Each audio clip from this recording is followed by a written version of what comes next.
All right, if our panelists will unmute themselves and start their video, we will get going. I'm going to stop our screen share. You're going to see them sign in and we will get started. All right, welcome everyone. Thanks for tuning in today. I know it's the first day of NTI school in the public schools. So if you're like me, you've had an interesting and busy day, but hopefully it's more positive than negative.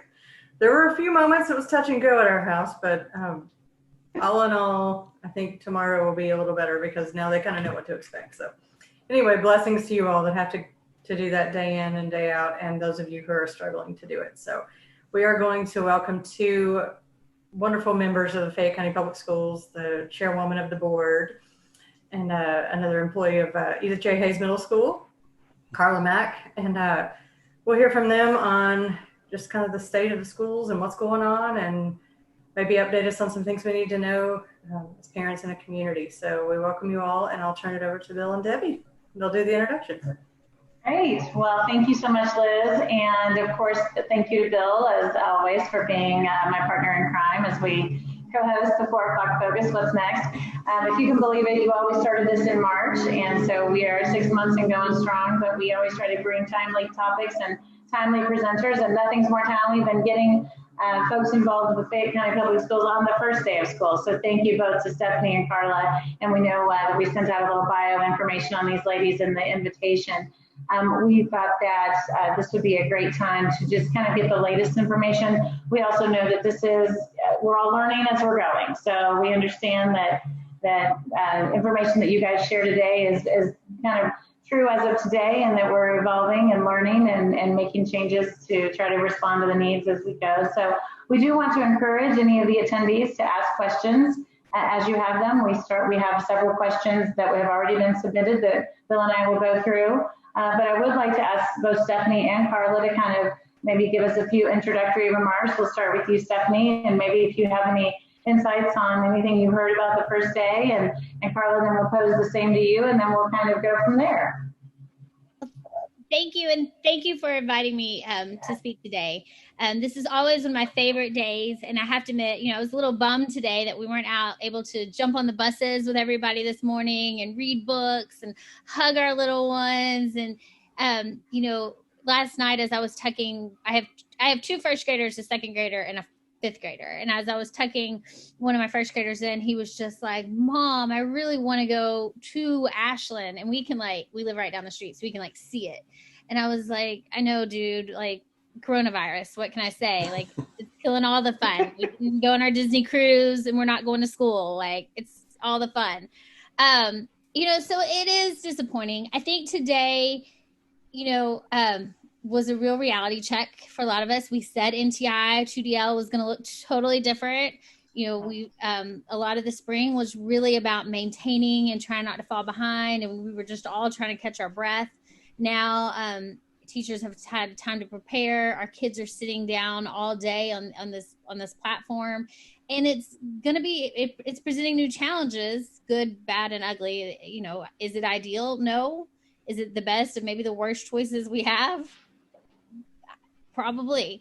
But I know that it was a challenge. At one point, my daughter was doing a headstand in the middle of her Zoom, and her bloomers foaming down. And I said, "You're on video, right? Everybody can see that." And she was like, "Oh." I definitely heard I'm bored a lot today. And I think teachers are amazing. If I feel like I'm going to be dreaming, please mute yourself. Please mute yourself. Please mute yourself. Because I kept hearing that in the background. But I think overall, it was a good first day. There were glitches, and we'll talk about that here as we kind of dive into some of the things. I know, we definitely have, there's some issues that we have going on in the district. We have purchased Chromebooks for every student in the district, but there's a supply chain issue. And so not all those Chromebooks are in. We're about 12,000 short. And so we're trying to prioritize families that need Chromebooks.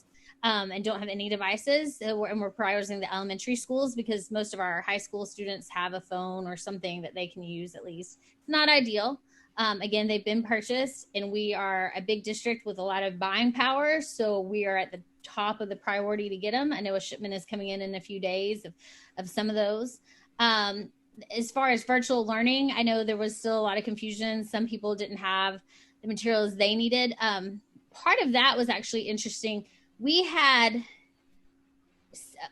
maybe close to 2,000 families that wanted to do virtual learning a few days ago that have now pulled out. And so that messed up the algorithm, and that actually was part of the delay of getting families in, because we had to get all those families out to then see who was left to get them all in their classes and get them all signed up. And so, that kind of created it's a good problem, bad problem, because I think NTI TDL is ideal for most kids. Virtual Learning Academy is really for those families where a child is medically compromised or a family member is medically compromised, and really until there's a vaccine or it's really safe, they've got to work from home and they've got to isolate.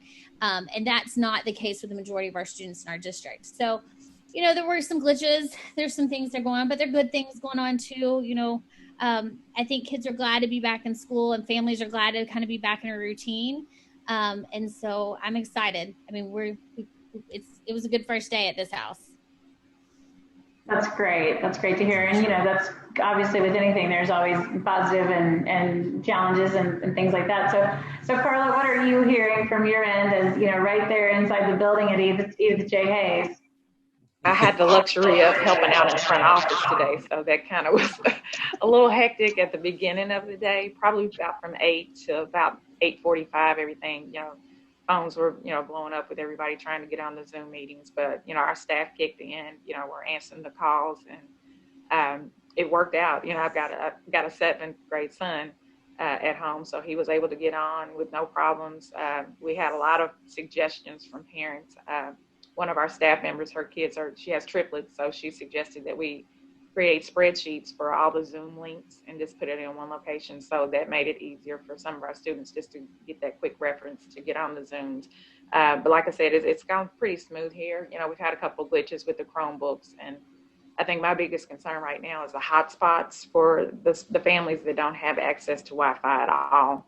And running out of that right now is a big concern. So that's probably going to be my biggest plea. And issues. We got probably about 4 or 5 families on the waiting list. Wouldn't that be a great thing for our local telecom companies to provide right now? And I'm not suggesting that they do that, but I'm just saying it would be awfully nice since they've blanketed the entire county with Wi-Fi. So it would be a nice deal to work out, and I'm sure they're members of Commerce Lexington. So that might be a discussion you all want to bring up. We do have. Oh, go on, Carla.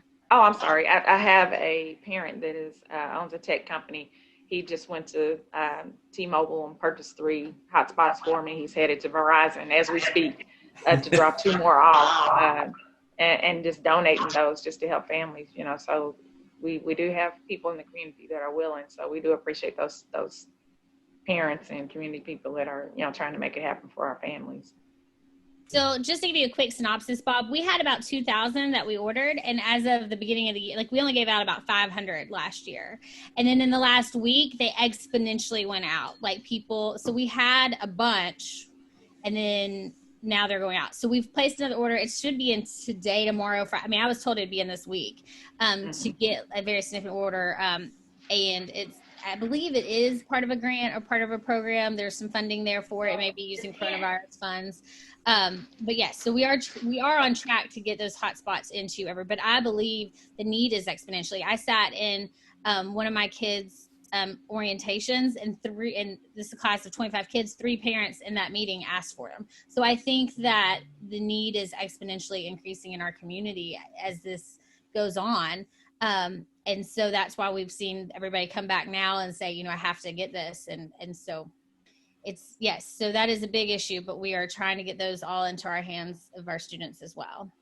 One of the memes that I've seen online is, in my industry of tech, they talk about digital transformation. And so, who helped the digital transformation of your company? The CEO, the CIO, the CTO, or COVID-19, and it was a big circle around COVID-19, so that everybody suddenly has learned how to do all these tech things that they've never done before. So I think both parents And kids are learning how to do some things that they may not have done before. They may have FaceTimed, they may have done some other things, but you're talking about doing this with thousands and thousands of people. And, you know, it's not just here in Fayette County, it's all over the nation that this is happening. So from a tech standpoint, I know there's a shortage of the Chromebooks. I cannot imagine how busy Zoom and some of the other platforms are right now, Google Classroom, places like that.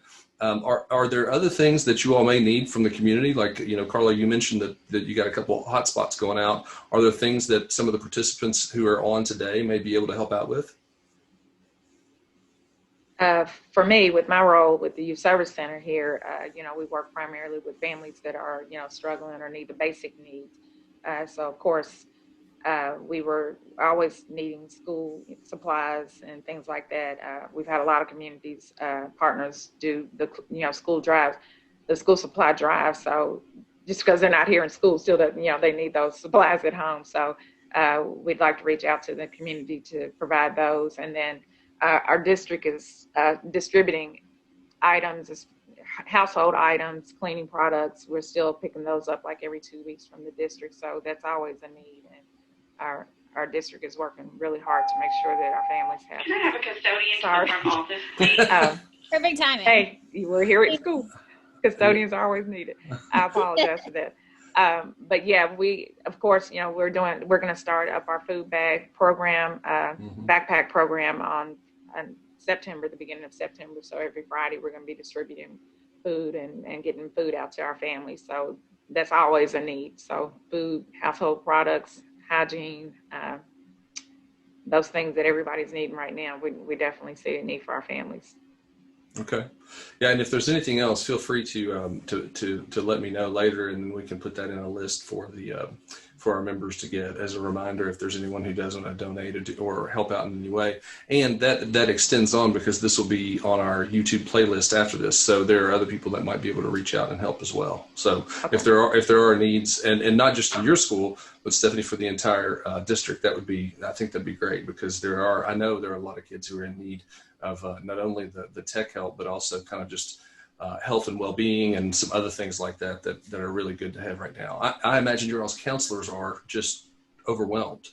Oh, I mean, yeah, like, so I don't think people realize what all, like, schools do everything. Like, we, as of the end of July, we'd served over 500,000 meals. We have our clinics are still opening. You know, we've been doing COVID testing at some of our schools. We have mental health referrals. Thanks to generous donors like the Matthew Mitchell Foundation, we've been paying rents and utility bills for families. And Coach Cal has helped us buy groceries for families. And I think Carla really hit the nail on the head. Like, we still need just the basics. Our families need groceries. Our families need food, clothing, shelter. I mean, the hot spots. And the one thing about the hot spots I also want to add is, what we're finding is, too, maybe a family had hot spot, but then grandma's maybe running NTI and grandma didn't have internet. And so that's one case. But we are hearing some kind of complaints from the community that, you know, centers that are maybe wanting to put these pods up and hubs, and they're trying to get, and that's not what our hotspots are for. Our hotspots are for families. So I want to make that clear, because I have heard some negative feedback. Oh, well, you know, if you give me some hotspots, I'll have 10 kids in my center. And that's not what we're trying to do. We are, you know, wanting to support that grandma maybe who doesn't have it, but is willing to watch her child. I personally am on a kind of kick in the past week or so. I am kind of shifting my momentum, and if anybody's watching and wants to help with this, to expand some of our reading programs and get more books in our kids' hands. Because one of the things that I'm hearing from families of all socioeconomics is our kids are tired of the books on their bookshelves. Because, you know, even though the library is starting to open back up and they can get books at school, kids need books on their shelves in their house. And so I'm working to maybe expand the Real Men Read program to all the schools in the district, and to do a couple other programs to really just get some books in kids' hands. So if there are some groups out there that would like to contribute towards that, that is something. But I think, you know, what Ms. Mack is saying is exactly right. Like, we need cleaning supplies and school supplies, and that stuff just always needs to be continual. Underwear, socks, I mean, those things are important. So I'm sorry. Well, I was just going to say, so just a real quick question on that. I know, Carla, you and I have worked together on a project before where we've done some things, but Stephanie, at the more district level, are there going to be maybe reading lists or Amazon wish lists, or are there lists of resources so people know exactly what to buy, or is it just kind of any books and any supplies? And what's the most efficient way to kind of? I think if anyone should reach out to me, because I'm just now assessing where our programs are. Like Real Men Read is already a program in the district, but it's not at every school. So we have some grants and some funding for it. So what I'm really looking for is funding to buy those same books and put them in every school and every kid have them. Okay. So really that's where I'm at. But I know like my daughter's 5th grade class, a family teamed up with that teacher and bought a bunch of books for every kid in the class. And so, there's some, you can have at the grassroots level or at the big level, but I think, that is one thing I'm just hearing from so many families in all socioeconomic backgrounds, that the kids want some new books. Okay. I wanted to piggyback up off of Stephanie. As far as the hotspots, I've been getting calls from families saying our Wi-Fi is running slow. Mm-hmm. The hotspots are really for families that don't have access at all. I mean, we apologize that it's running slow, and we get that, when you got 2 parents working at home as well as, 2 or 3 kids jumping on the Wi-Fi, but it is really reserved for those families that don't have access at all. So we encourage you all to, tell parents, please don't request it. If you already have access, then it just might have to be slow for a little while until we figure out all the kinks. And then to follow up. Oh, go ahead. No. I've got a policy question that you finish that. I've got a policy question that's a kind of a more of a national question to get your all's opinion on. I was going to follow up with Stephanie also about the books. If you want to reach out to the family resource centers in each school, the district pretty much has, we've got a lot. There's just a handful of schools that don't have resource coordinators at the moment, but reach out to your child's or the school in your neighborhood, or a partner with them, and the coordinators should be able to coordinate a program collecting books and getting books and stuff out to the kids. Good. I will say my grandmother, my mother, and I even taught at in Japan. Taught little kids English, and then taught at UK for a little while. Here's my question. And this is something obviously we're not going to have an answer to today, but I'd love to get your opinion on. I think for a long time, everyone has recognized that teachers are grossly underpaid for the value that they provide to, like Stephanie, you were saying, schools do everything, right? Do you believe that there is a chance now that from not necessarily federal funding level, but that more and more states at least will start to consider raising teachers' pay, realizing now just the type of job and the difficulty of that job and what's going on a daily basis now, so that parents are at home having to fulfill part of that responsibility. But I'm really curious, do you think that there will be a push to raise overall compensation and benefits for teachers now that COVID-19's hit, and I think everybody's getting the full effect of it? I think, so this is interesting. So Fayette County is interesting because we actually are the highest paid in the state. And a starting teacher in Fayette County makes in the low 40,000. So that's a 22-year-old straight out of college, which is higher than the average 22-year-old in any other position in Fayette County, like Commerce. Liz can join in. And Commerce Lexington, I think it's like 33 or 34 is the average. So we have always paid more. And even when the state last year really started, we were still paying more than what even the state was talking about paying teachers. And so it's interesting from our district. I think the state would love to pay teachers more. I don't, it's a revenue issue.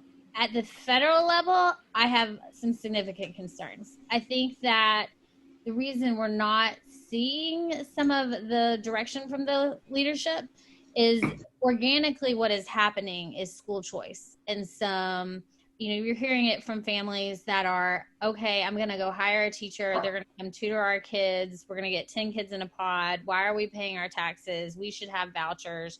So I think it'll be interesting to see how this shakes out at that level. Because I do think that is why maybe the federal administration has not really been, I as active and as giving significant guidance. I think they may be allowing organically this kind of push. But I think the current leadership of both parties in Kentucky would love to give teachers more. And I think they feel bad about how everything that's going down. But teachers definitely deserve more. And, I will tell you just a positive story today. And my son was the one I thought, there's no way he's going to pay attention. I mean, he fell asleep in his Zoom meetings in kindergarten. There's no way. And today, and his teacher is 1 year away from retirement. She has said to me multiple times, I know nothing about tech. I am so scared. She just got on this morning and started reading to them and doing the days of the week and acting like it was a normal day of first grade. My son stayed tuned in from 9 to 2:45. A couple times he came and found me and said, the Zoom link, I need to click a link. I can't, the link was broken. And he came down for lunch, and he was so engaged because she was just loving on him the same way she would if he was sitting right there. And that, that was huge. I mean, these teachers and these guys, these teachers have been working 12, 15 hours a day to try to learn Canvas and Google Classroom and try to condense it and make these lessons. And even as they're teaching now, they're trying to get the lessons together so we can, go pick up the next round of supplies. And it's just a constant thing. So these teachers definitely deserve more. I do think parents will understand what teachers do more. And I think there is going to be more respect, I hope. But there's been some backlash as well. And, but I think it's just a tumultuous climate a little bit, and confrontational climate. But teachers are, even at 44 for a starting teacher, is still underpaid. Teachers are amazing. Oh, it's clearly evident. My conference room has turned into a classroom. So luckily, it's my business partner and I, and my kids can come in and they can do that here. We have that luxury. I know not everyone does. We can still maintain the distancing, things like that. We do have a question that came in, which is really great, and it's what is the site to donate to the education fund? And if you write that, I'll put that in the chat notes and send it back out to everyone. To the education fund? Yes. Or what would be the best way that someone could donate or to help out? Okay, so we have a Fayette Education Foundation that is over at the Bluegrass Community Foundation. Okay. But that is not for if you want to just donate to this, email me and we'll connect you through if you want to donate to books or to one of these things or anything you talk about today. If you email me, I will connect you with the revenue stream or the person or that's running that grant or running that program. Now you want me to put your email? You can. Out here. Okay, I just want to double check. Okay. It is all over. Okay. I'll do that right now. I'll do that right now. You may want to add Doug Adams onto that since he kind of coordinates all. Well, that's what I was going to tag. Okay. It might be a Christian. It might be a Doug. It might be And maybe go ahead and give them both, Bill, and that way they have everything that they need. I'm scared to get someone else's email in this meeting and then they not know what you're talking about. Right. Oh, I'm sorry. I meant the foundation you were speaking of through Bluegrass. Yeah. That's a new thing. Over at we have a Fayette Education Foundation over at the Bluegrass Community Foundation. Gotcha. Well, I wanted to shift gears a little bit back, Stephanie, as a question for you. I know when you talked a little bit about the virtual learning a few minutes ago. So when you say this, so how many, I guess percentage-wise, was curious as to how many families district-wide had opted into that as an option for the full year? I think we're trying to get that number, but the last I heard, so we have about 42,000 students, and about a week ago, there were about 4,000 students who had opted in. Okay. And it was back down to about 1,800 on Monday night. Okay, because people were misunderstanding that virtual learning was a year-long choice. Is that why you think they were backing out?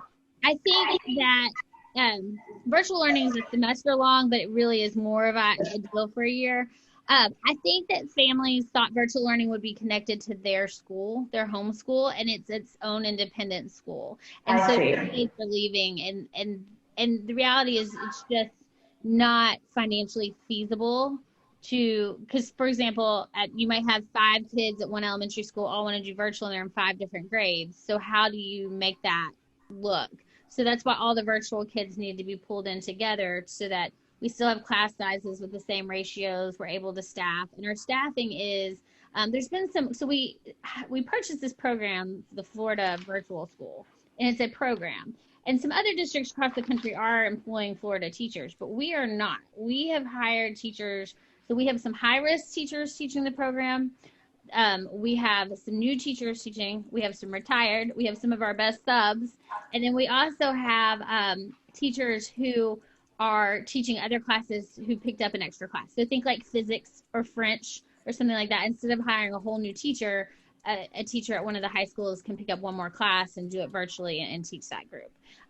So it's Fayette County teachers who are teaching that program. It's just poorly named because it says school. So.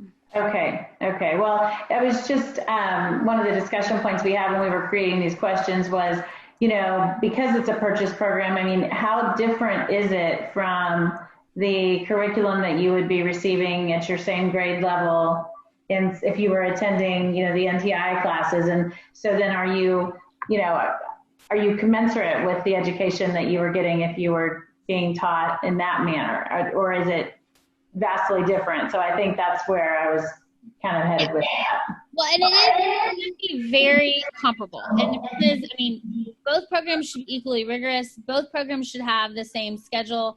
Both programs are also using other programs like Envisions, Imagine Learning. That's the thing about our curriculum. Like, we have so many purchased programs in our district. And this one is using other ones as well. So yeah. And so when people said to me like, oh, which one's easier? I was like, neither. If one is easier, then, someone sue us. Like, they are supposed to be, every child in the district is supposed to be getting an equal opportunity to graduate college and career ready. Like, they need to both be rigorous. They need to both be challenging. They need to both give the students what they need. And that's, what we're working for. Very good. Well, it sounds like that. So then at that point, you're trying to work those 1,800 families then back into the NTI programming. Yes. As of Monday. Yes. Okay. All right. Well, that was we're trying to work more than 1,800. There's 1,800 left in virtual, I believe. Oh, I see. Okay. But there still could be shifting between Monday and now. And so I just got a message from the superintendent a little while ago. I know that they were doing Chromebook pickups. They have 2 Chromebook pickups at 2 different locations in towns to try to get, close to families. And they are working on getting the materials out to everybody. Gotcha. Carla, and then a couple of things that I was curious about when we were preparing for this is, are there any new programs or kind of protocols or initiatives at the school level that you think have been particularly positive, and maybe too soon to tell, but that you've gotten parental feedback on or feedback from the teachers that you think might even stay in place? Or there may be better ideas than the way that it was being done before? I think learning and doing a lot of things virtually and the logistics, we have 1,100 students here at Hayes. So a lot of times our building can't, we're expanding, you're busting out the seams. So the way we did our virtual pickups and things like that have been helpful. Even our 8th grade graduation was pretty awesome because every parent got to participate. Might not be the traditional way, but each kid and all our staff was able to participate and be there during the time, of a graduation. So those kind of drive-by kind of things haven't been too bad for us because everybody gets to participate and has the opportunity. My concern right now is the virtual programs, and you were asking what some businesses would be able to do. My concern is after school with the resource centers. We provide a lot of after-school programs and activities for students. So a lot of those things have to be virtual, and we're working on and partnering with a lot of people to offer virtual programs. Like we have the Legacy Equine Academy here at Edythe J. Hayes. So those students, we're trying to get some virtual things and give them the incentives to jump on the Zoom. So those might be, things that the business community can do. Offer a, gift card for, first 10 kids to jump on a Zoom, or we can't go out and purchase, it's against us to go purchase gift cards and things like that. So those are things that we're limited to.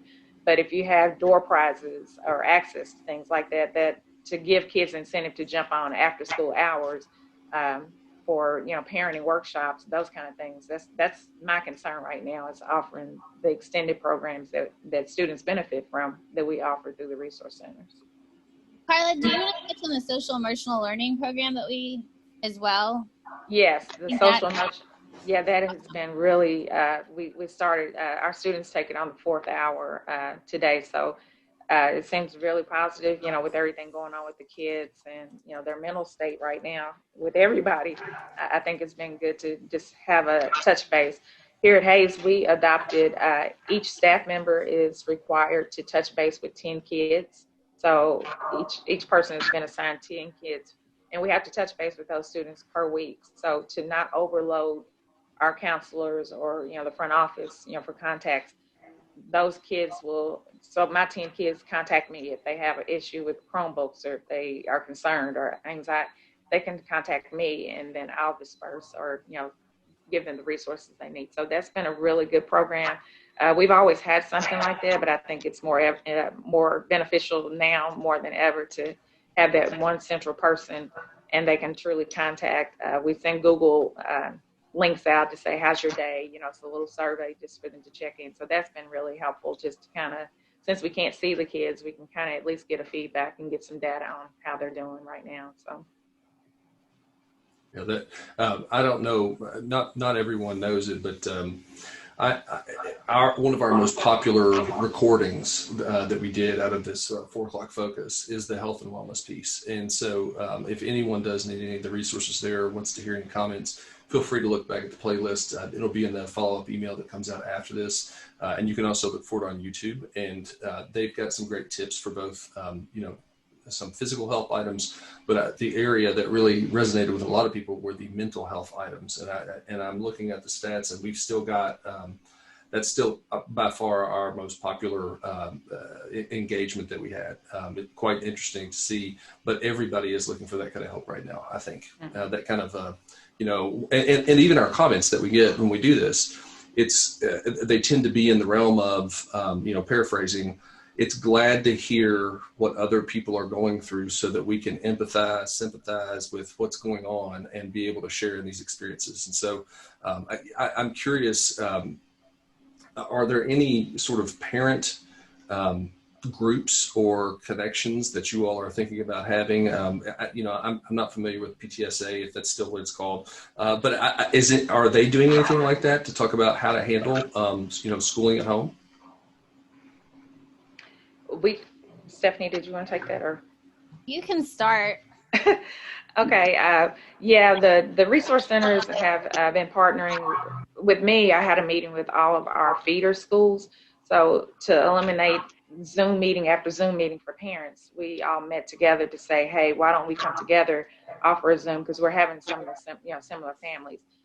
So once school gets settled, then we're going to offer a few parent workshops where they can check in. Having a mental health specialist assigned to our school full-time this year, and being able to go there has been huge. To have access quickly, we partner with different agencies, but to have that specific person within our building has been really, really helpful this year, to be able to say, hey, let's talk to this family, or can you go check in on them? But there are some parenting workshops. Me personally, I'm just trying to let them get settled with the first of the day and get all their Zoom meetings before I start sending other Zoom meetings out to parents. So it's a little overwhelming for our parents right now. This morning not to jump off the subject, but this morning we had some students that were having problems jumping on their Zoom meeting. So Mr. Hoskins, our principal, gets in his car and drives to the kid's house and is like, let me help you sign on. So, he lived 20 minutes away. So, That's great. Just to eliminate that anxiety that they're having right now, and it eases the parents. So we want to be able to offer those kind of things and let them know that there's solutions, and we're here to make sure that we can help, as we're going through this. I talked to a counselor who went to 16 houses this morning. Oh, wow. To get people signed up. But yeah, that's the thing, one of the great things about that we've been able to do is put those mental health professionals in every school. And that's something that is really been important to me. And you can definitely see it. If families need anything, I've been telling them to contact the FRC or the principal at their school and just ask. I was looking at my notes a second ago to try to see how many mental health referrals we've made. It's high. I can't remember the last number I saw, and I was trying to see if I had an updated number. But we are making mental health referrals for parents, kids, families, so let us know. And there are still some agencies taking on new patients and new clients. So that is something. And we've also already started to have discussions about how when we return, we're going to need even additional mental health professionals in our schools than we even, we're already budgeting for and already talking about. So when we're talking about right now, the 21-22 school year, we're talking about adding mental health professionals to that as well. And I know that one of the trainings offered to our staff last week before was a trauma training dealing with COVID and coronavirus and working with students and families as well. And so that's something that I'm excited. I mean, not excited really, but I'm thankful for that that our staff had that opportunity to really dive into that as well. So it's, we're just going to continue to try to arm our staff with the tools to help our families. And we're going to continue. Yes, the PTAs, though, I will say have been really active that I can see. And I think that I've seen more social media presence amongst the PTAs than I've seen in the past, because they're trying to really connect and reach out to those families through virtual and getting people signed up and getting newsletters going. So I think the PTAs really are active. Not every school has a PTA, but almost every school has a PTA. So is that something fairly new then, Stephanie? They haven't been at most of the schools in the past? No, they've been at most of the schools. They just haven't been as social media, because I think they see you in the hall, or they, hang out, come walk up to our desk when you walk into school, or, we're sending a flyer home for you to sign up. So I think the fact that they're trying to be more virtual as well. I see. Okay. Yeah, we have a question. Someone's asking, what is the Face It Parent Talk that is on Facebook? And I'm assuming that the person who's asked this is asking, what is the website link for, or at least the link for the Facebook thing. But is there anything in particular about that talk that you think our attendees may want to either pay attention to or know about? It's a great, I mean, every week it's a different topic, and it's an important topic. I did it a few weeks ago. There is a translator, so it's in Spanish and English. Mm-hmm.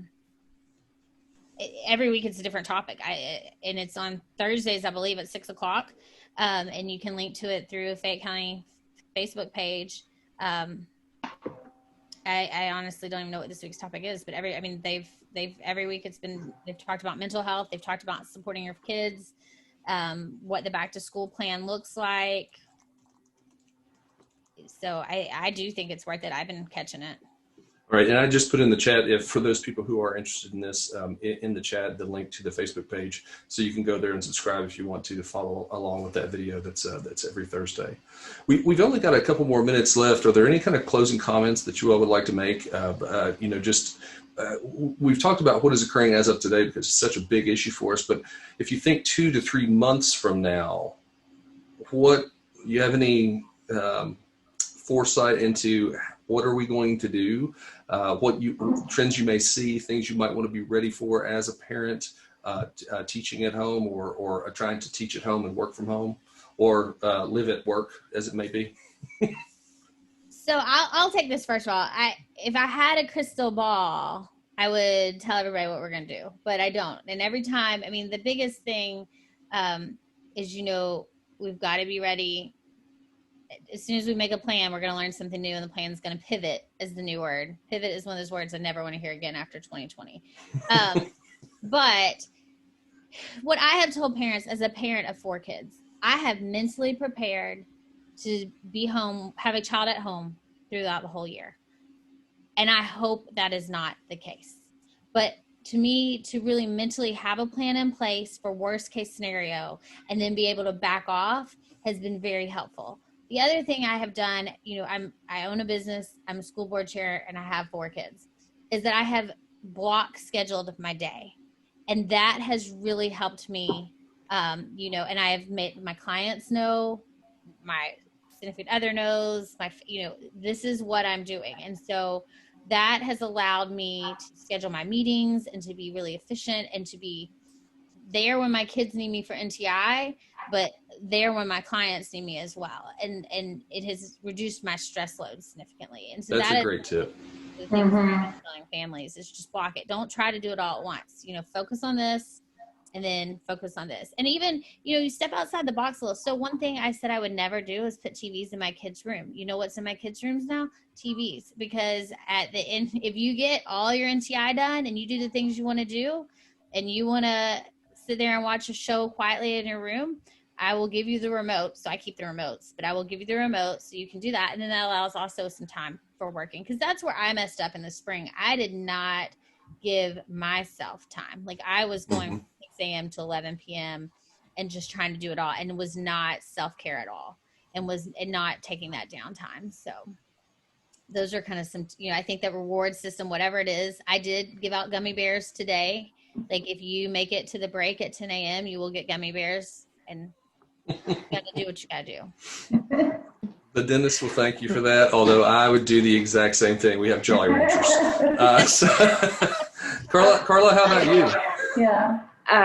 With me and my, families that I work with, the resources are what concerns me. They don't have the resources that, to do the gummy bears.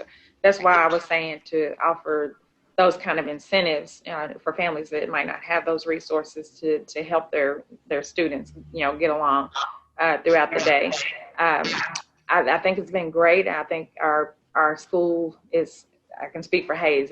We have done everything that we know to do to be prepared for our students. And I think it's just a matter of encouraging the parents to reach out and don't be afraid to ask for help. That's what we've got plenty of people in the district that are willing to help and able. If we don't have the answer, we will find it for you. We'll go above and beyond to make sure that every kid has access to what they need while we're going through this and beyond. So I want to echo what Carla just said. I think the key is ask for help, whether it's from the school, whether it's from your friend. I think people want to help and people don't know how to help, but it's okay to ask for help. And that's what I want to stress to all our families. Ask for help. Ask our staff for help. We are here to help you. I do want to make another plea. Our food service workers are working really, really hard right now to make sure that kids are eating. If you're able to pay and come to school and pick up those school lunches for your kids, it's a great opportunity. I'm not a cooker, so hey, let's run up to school and pick up your lunches. So that will just help our food service program, stay afloat. And we've got our workers here, and they're fixing lunches and making sure. But you got to tap into that resource and make it available. I think they're distributing on Mondays and Wednesdays, so free and reduced lunch students will still get their free lunch. Or if you're a paying family, go get the lunch from the school. That will help us out to keep things going in our community. I think that's what people want to do. So we're prepared, but we've got to reach out and get the information out to the parents. So just let them know, drop by those 47 locations that you can go pick up a school lunch for, 2 days. On Mondays, you'll get the 2-day lunch. And then on Wednesdays, you'll get lunch for Wednesday, Thursday, and Friday. So those are things that you all can do to help us stay afloat as well. Great idea. We do have one more question that I think is one that I've heard from some others, but I will say that during this time, one of the things that we unfortunately grow up with is a stigma against asking for help. And so overcoming that stigma, I think, is a huge opportunity for people right now. Like, just accept everybody needs some kind of help right now, whether it's blocking off time in your day, like you're talking about, Stephanie, like, hey, I had to learn something, or just reaching out and asking people, hey, how are you handling this situation? Or how are you handling that situation? So I think you're right, the resources are there, or we can at least point people towards resources, but it's overcoming the social stigma of asking for help. So whatever it is, I would encourage people to do that. Now to this question, it's a very interesting question because I've heard it from a few people. It says, my elementary kid was done with NTI today at 10:30. I hope that the videos and assignments increase because that would be way too much TV for her daily. So taking off of your stuff, Stephanie, was there a recommendation for schools to have a certain number of Zoom live hours in a day? And and technically speaking, we are over time, but I think this is a big one that a lot of parents are really curious about. I believe that different schools did different things and they were able to do their schedule. But what I've heard from especially the elementary schools, a a lot of today was learning to log in. Like if every kid logged in, that was like a success. That's what, we were just trying to do basic. I think a lot of the small groups, like reading small groups and math small groups, aren't starting for maybe a week or two. So there's a couple extra breaks and a couple extra things in there. So the work will increase at all those schools if you had some extra breaks today or if you finished a little early. It's definitely about, and probably some of the schools that maybe finished even a little earlier, maybe the ones that are still trying to get some Chromebooks out so they knew students didn't have resources. And so, yes, there is an expectation, and the schools got to also kind of do a little bit of that, but it will increase. It was just, again, if everybody logged in today, we were going to call that a win and move on. So kind of as those of us who have been working remotely have learned to kind of roll with the punches. I think that you're saying that we're kind of ramping up, and there will be more of this as we get this distribution out for Chromebooks and frankly, to work out other technical problems and things like that. So that's all we've got time for today. If anyone does have questions, feel free to send them in. We're going to keep the Q&A open for a little while. This video will be online in just a couple of hours. If there's anyone that you think would benefit from seeing this, feel free to share it on all your social media, and both Stephanie's email and then the Bluegrass Community Foundation link is in there, and then also the link to the Fayette County Public Schools Facebook page where that video happens every Thursday or maybe every other Thursday. Debbie, any closing remarks? Just encourage everybody to fill out the survey. That really helps Bill and I to talk about future topics with Commerce Lexington. A big thank you to Carla and to Stephanie for your time this afternoon, especially on such a busy day. And big thank you as well to the attendees. So we'll be getting out information about future 4 o'clock focuses, and I appreciate everybody's time. Yes. Thank you all very much. You all, good luck to everyone who is out there, and thank you all as well. So have a great day. Take care. Bye-bye. Bye-bye.